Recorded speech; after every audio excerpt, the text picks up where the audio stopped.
Nguo ya Yesu mwanamke kapona, imani yake ilimponya akawa mzima,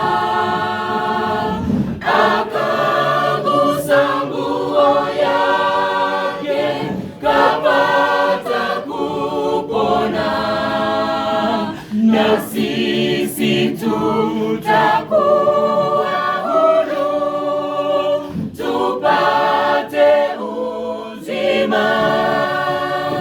Akagusa nguo yake kapata kupona, na sisi tutakuwa huru tupate uzima. Lakini kapona.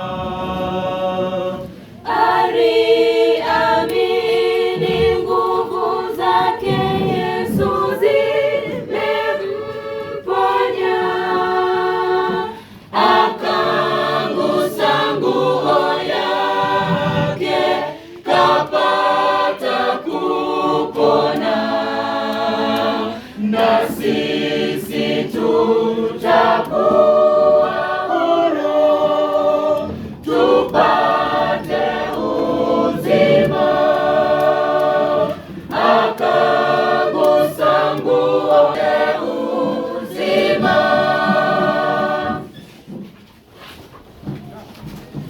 Yesu akamwambia imani yake imemponya.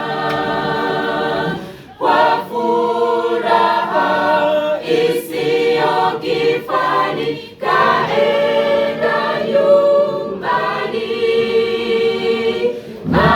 akagusa nguo yake kapata kupona,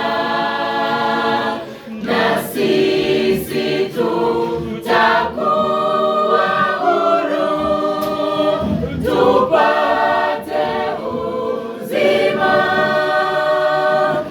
Akagusa nguo yake kapata kupona, na sisi tutakuwa huru tupate uzima.